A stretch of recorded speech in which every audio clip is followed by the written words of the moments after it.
Que vive la France!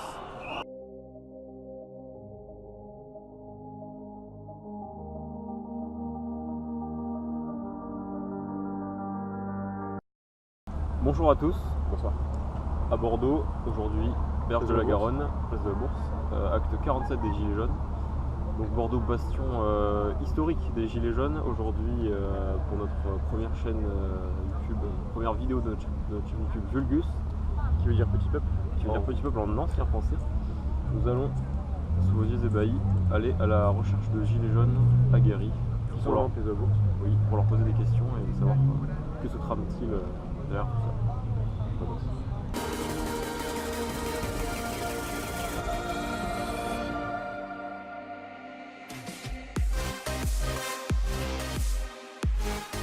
Rouen derrière moi.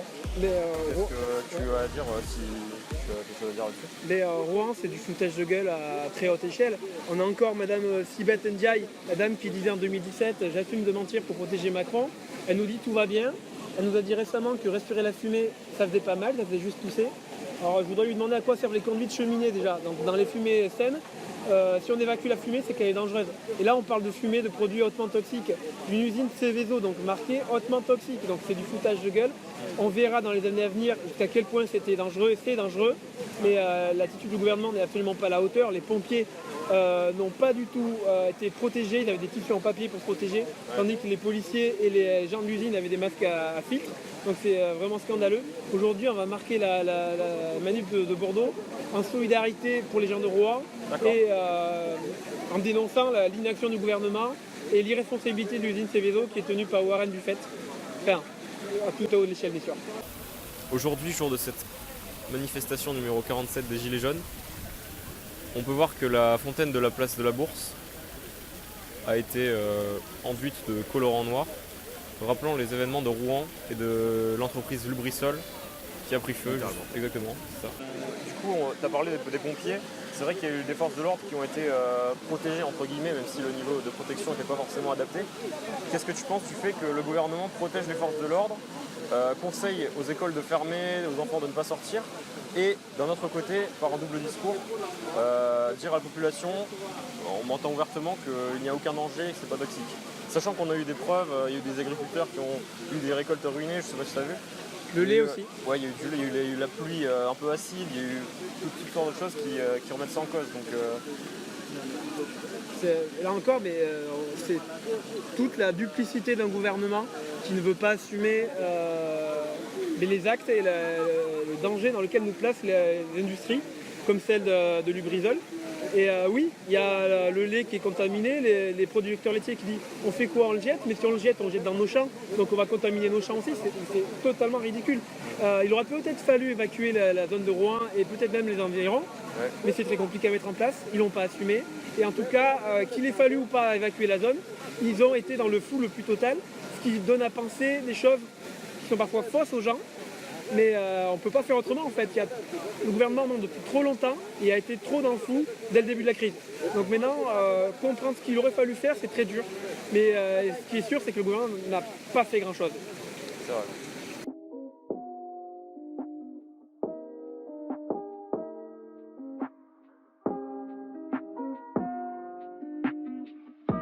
Bonjour à vous. Donc on va vous poser quelques questions. Vous êtes là depuis longtemps, hein. Vous assistez au mouvement des Gilets jaunes depuis le premier samedi. Depuis l'acte 6 à manifester dans la rue, sinon à toujours observer dès le premier acte, suivre ça à la télévision, dans les médias. Voilà. Et vous avez arrêté de suivre dans les médias à partir de quel moment? Vous avez fait votre propre avis en y allant par exemple? Voilà, en y allant, mais toujours quand même en observant ce que racontent les médias par rapport à ce qui se passe réellement sur le terrain. Et du coup c'est quoi les réelles différences qu'il y a?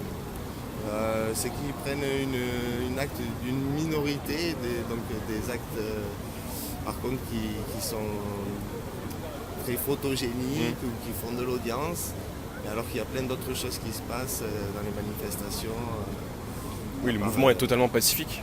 D'ailleurs, vous avez marqué quelque Pas chose? forcément totalement, parce qu'il y a toujours des personnes qui ont une colère qui s'exprime.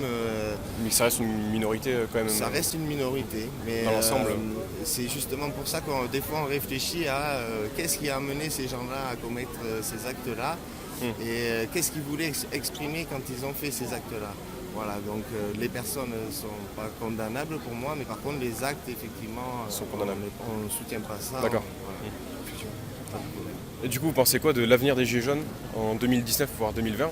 Est-ce que ça va s'essouffler? Est-ce que vous attendez peut-être un effondrement de la société qui va peut-être arriver? On ne sait pas. L'avenir, c'est le présent, c'est déjà chaque manif, chaque samedi, et tout ça se construit jour après jour. Essayer d'avoir des idées communes malgré nos différences et toutes les idées différentes qui nous ont fait venir à ce mouvement. Et je pense que depuis des mois et des mois, ça se construit concrètement. Merci beaucoup. Voilà, et bonne chance à vous, bonne chance à tous. Merci beaucoup. Super.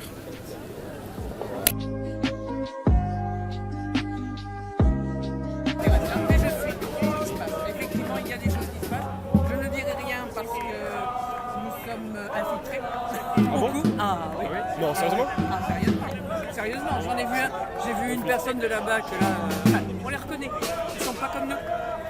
Ah ouais. Ils ont un Même talkie-walkie. Non, mais même s'ils essaient de se noyer parmi nous, on les reconnaît. Donc là, les Gilets jaunes sont mis en marche, sans mauvais jeu de mots. On est en train de les suivre, on va essayer de vous avoir quelques interviews encore. On va essayer de se déplacer parce qu'il y a pas mal de bruit devant, donc on va essayer de rester derrière. Et voilà, comme vous pouvez le voir, ils sont à peu près 250, en fait, c'est carrément rempli. Donc voilà, peut-être même 300 en fait. Parce que là, il y a pas trop de monde.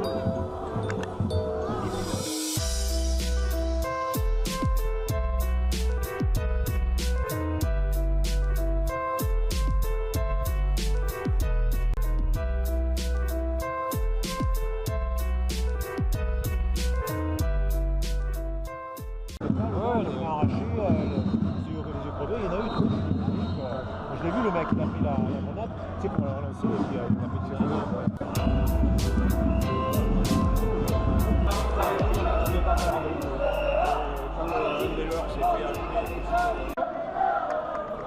Première question, si tu avais une déclaration à faire au président de la République?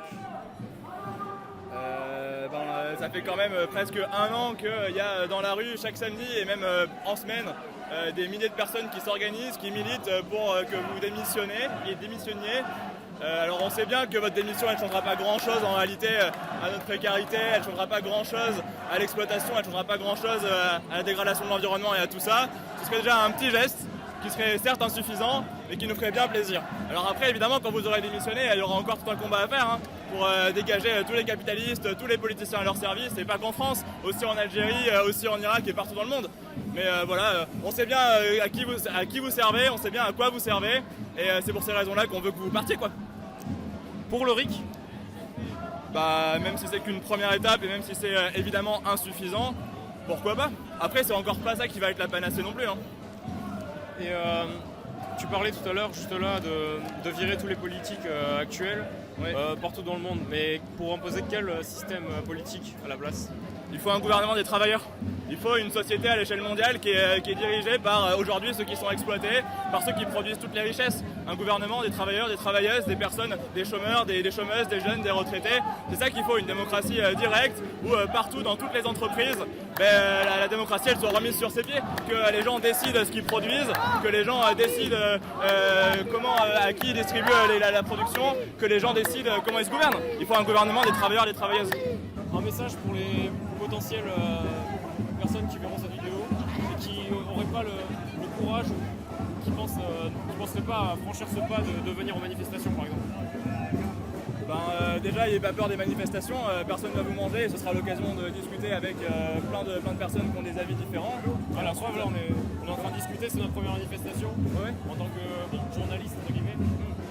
Donc ça montre que tout le monde peut se rencontrer et il ne faut pas avoir peur. Ouais, bien sûr. C'est un beau message. Ouais, tout le monde peut venir. Ouais. Et ensuite, des espaces pour discuter, il y en a plein. Il y a sûrement encore des ronds-points qui tournent pas loin de chez vous. Et sinon, des militants gilets jaunes sur votre fac, vous en avez peut-être.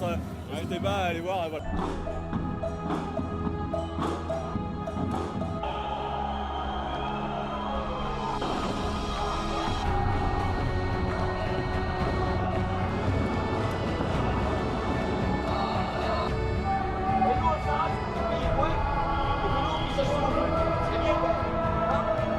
Le programme politique du monsieur. Est-ce que vous pensez que la République est profondément hédoniste? Et que les gens ont plus tendance à être stoïciens par exemple, ou épicuriens.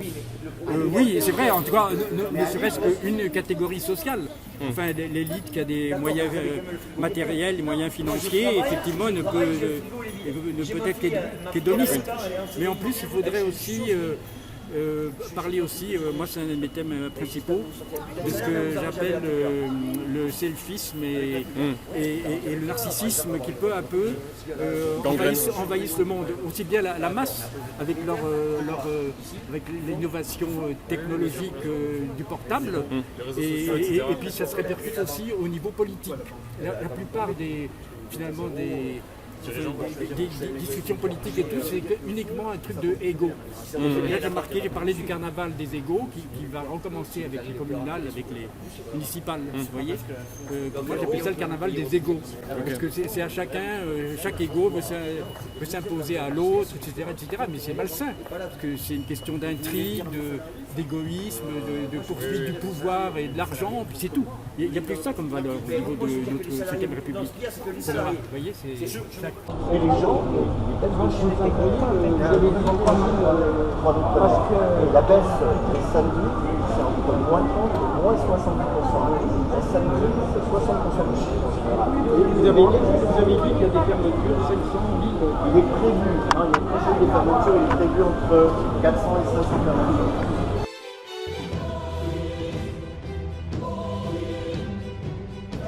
Pour Macron, on va par où pour Macron, qu'il change de femme. Oula, ça nous évitera des problèmes.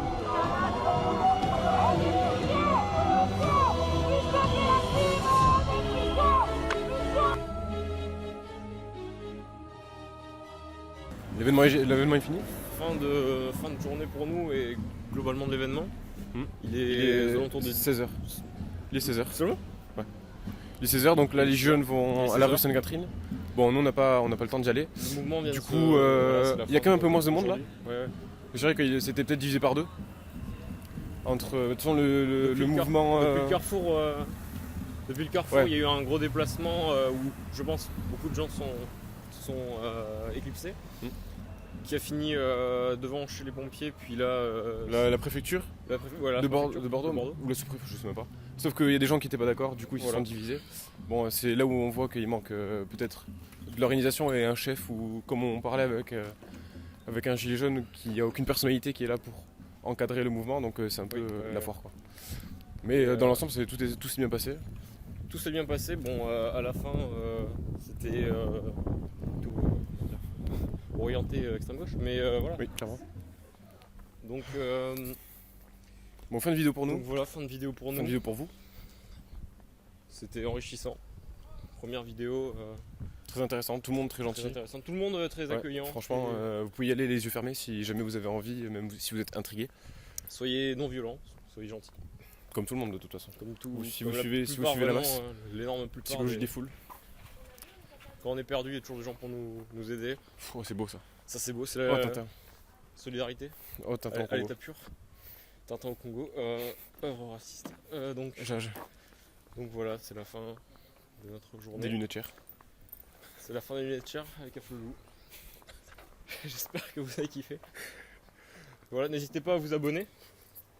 À lâcher le like. Pour faire grandir la chaîne. Thumbs up. Mettez la cloche. Lâchez le like. Voilà, on tournera sur le timing d'une vidéo par mois, si je dis pas de conneries. Oui. Peut-être deux. C'est le cadeau. Merci à tous d'avoir regardé. C'était la chaîne Vulgus pour un monde meilleur.